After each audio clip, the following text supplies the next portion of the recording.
Dear students, आज हम लोग प्रेजेंट कॉन्टिन्यूअस टेंस के बारे में पढ़ने जा रहे हैं। ठीक है, जो कि आज ये आपका पार्ट 6 है।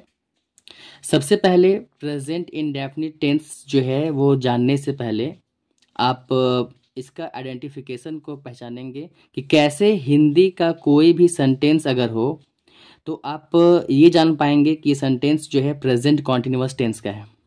तो अगर कोई भी हिंदी का वाक्य सेंटेंस जिसके लास्ट में रहा है, रही है, रहे हैं, रहा हूँ, रही हूँ, इस प्रकार से कोई भी सेंटेंस रहे तो आप ये समझेंगे कि सेंटेंस प्रेजेंट कॉन्टिन्यूअस टेंस में है। ओके, लेकिन अगर स्ट्रक्चर का बात करें तो प्रेजेंट कॉन्टिन्यूअस टेंस में सबसे पहले सब्जेक्ट, इसके बाद हेल्पिंग वर्ब के रूप में इज, एम, आर, ये तीनों में से एक कोई भी आपका आता है।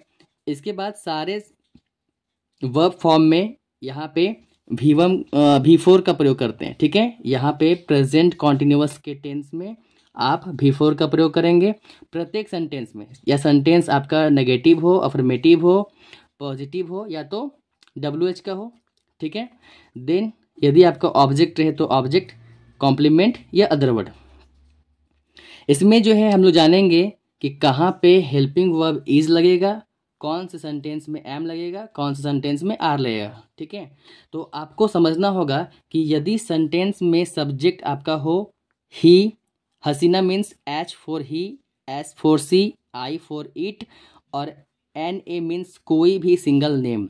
यदि किसी भी एक पार्टिकुलर नाम का बात करेंगे तो आपको जो है वो वहाँ पे इज का प्रयोग करना पड़ेगा। ठीक है, लेकिन यदि सब्जेक्ट आपका जो है वो आई हो तो आई के साथ आप हमेशा जो है वो एम का प्रयोग करेंगे। ओके, देन इसके बाद यदि सब्जेक्ट जो है वो हसीना और आई को छोड़ करके कुछ भी हो तो आप जो है वो आर का प्रयोग करेंगे। ठीक है, जैसे कि you, we, they, more than one name.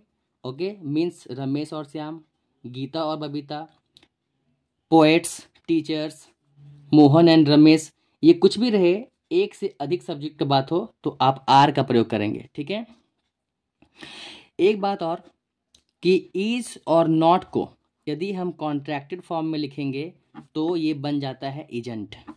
Am not को और आर नॉट को यदि आप जो है मिला देंगे, साथ में कॉन्ट्रैक्टेड फॉर्म में लिखेंगे तो दोनों के लिए कॉन्ट्रैक्टेड फॉर्म इसका आरंट बनता है। ठीक है, तो आज हम लोग इसके आगे सेंटेंस के माध्यम से ये जानने का प्रयास करेंगे कि कैसे सेंटेंस को जो है प्रेजेंट कॉन्टिन्यूअस टेंस में हम लोग जो है बनाते हैं। ठीक है, जैसा कि पिछले वीडियोस में भी हम लोग जो है वो देख चुके हैं। ठीक है, तो यहाँ पे क्योंकि प्रेजेंट कॉन्टिन्यूअस टेंस में स्ट्रक्चर जो आपका होता है वो क्या होता है, subject plus is, am, are plus V4 plus object plus complement या अदर वर्ड। तो क्योंकि राजा स्कूल जा रहा है, इस सेंटेंस में हम जो है वो देख सकते हैं कि राजा जो है वो सब्जेक्ट है, राजा जो है काम करने वाला है, तो सब्जेक्ट के स्थान पे आएगा हमारा जो है राजा। ठीक है, अब इसके बाद सब्जेक्ट के बाद या तो इज, या तो एम, या तो आर, ये आपको लगाना है। तो जैसा कि मैंने यहाँ पे बताया है कि हसीना के साथ it mean that he, she, it या कोई भी सिंगल नेम होगा। ठीक है, राम, श्याम, मोहन, राजा, रमेश, सुरेश, कुछ भी अगर एक नाम आपका रहे तो उसके साथ आप इज का प्रयोग करेंगे एज अ हेल्पिंग वर्ब। तो राजा के साथ यहाँ पे आप क्या लगाएंगे, राजा इज। ठीक है, इसके बाद आपको क्या लगाना है, V4 का प्रयोग करना है। तो V4 के लिए आप जो है वो गो का जो है वो गो मीन्स होता है जाना, तो गो का V4 क्या होता है आपका गोइंग। तो राजा इज गोइंग, राजा जा रहा है कहाँ, तो स्कूल, टू स्कूल। ये आपका पॉजिटिव सेंटेंस हो गया। ओके, इसके बाद आपको अगर नेगेटिव सेंटेंस बनाना है, नकारात्मक वाक्य बनाना है, तो कुछ नहीं करना है, यहाँ पे आपको जो है वो नॉट का प्रयोग कर देना है। ठीक है, तो Raja is not going to school, Raja is not going to school, या तो कॉन्ट्रैक्टेड फॉर्म जो है आपको मैंने बताया कि इज नॉट या तो इजेंट, तो या तो आप लिख सकते हैं isn't, Raja is not going to school, या तो Raja isn't going to school, going to school. Okay, इसके बाद आपको जो है वो फर्स्ट सेंटेंस थर्ड सेंटेंस को बनाने में क्या करेगा, मदद करेगा। क्योंकि ये सेंटेंस जो है आपका इंटेरोगेटिव है, दैट्स वाई आप क्या करेंगे कि इज को, हेल्पिंग वर्ब को बाहर निकाल देंगे। ठीक है, जब हेल्पिंग वर्ब आपका जो है बाहर निकल जाएगा, इज बाहर आ जाएगा, तो इसके बाद जो भी सेंटेंस में बच गया आप उसको उतार देंगे केवल। तो is Raja going to school, is Raja going to school, is Raja going to school और क्वेश्चन साइन, बिकॉज ये इंटरोगेटिव सेंटेंस है। ठीक है, इस प्रकार से थर्ड सेंटेंस आपका जो है कंप्लीट हो गया। देन अगर जो है वो आपको सेंटेंस नंबर 4 बनाना है, तो इसके लिए आपको सेकेंड सेंटेंस आपको क्या करेगा, फोर्थ सेंटेंस को बनाने में मदद करेगा। ठीक है, तो आपके पास जो है यहाँ पे बनाने के लिए 2 तरीका है। ठीक है, या तो आप जो है वो इज को बाहर निकालेंगे, तो इज को बाहर निकाल देते हैं, तो इज हो गया बाहर, तो राजा, इज राजा, ठीक है, not going to school, is Raja not going to school, is Raja not going to school. ये आपका इंटरोगेटिव नेगेटिव हो गया। या तो एक ऑप्शन आपके पास और है कि अगर आप कॉन्ट्रैक्टेड फॉर्म को बाहर निकालेंगे तो डायरेक्टली आप लिख सकते हैं isn't Raja going to school, question sign.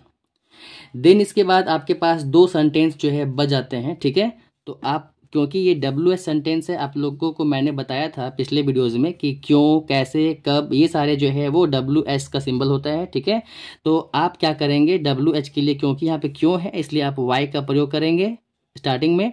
इसके बाद थर्ड सेंटेंस को आप जो है वो सेम टू सेम जो है फिफ्थ सेंटेंस में उतार देंगे। ठीक है, तो why is Raja going to school, ये आपका जो है फिफ्थ सेंटेंस बन जाएगा। Why is Raja going to school, why is Raja going to school, ये सेंटेंस आपका जो है वो फिफ्थ सेंटेंस जो है वो बन के कंप्लीट हो गया। ठीक है, एंड नेक्स्ट और लास्ट सेंटेंस जो आपका बच गया है उसमें आपको इसमें भी कुछ नहीं करना है, केवल क्यों के लिए जो है वाई आप बाहर निकाल देंगे। ठीक है, और फोर्थ नंबर का सेंटेंस जो है आपका, फोर्थ नंबर का सेंटेंस है, या तो आप इसके बाद ये सेंटेंस को उतार दें, या तो आप ये सेंटेंस को बिल्कुल सेम टू सेम उतार दें। ठीक है, तो मैं भी आपको जो है वो यहाँ पे सेम टू सेम उतार देता हूँ और ये सेंटेंस जो है कंप्लीट हो जाएगा। ठीक है, या तो why is Raja not going to school, या तो why isn't Raja going to school, why isn't Raja going to school, why isn't Raja going to school. और इस प्रकार से दोस्तों ये आपका सेंटेंस जो है वो कंप्लीट हो जाता है। तो ठीक है, आज के लिए बस इतना ही, मिलते हैं अगले वीडियोज़ में।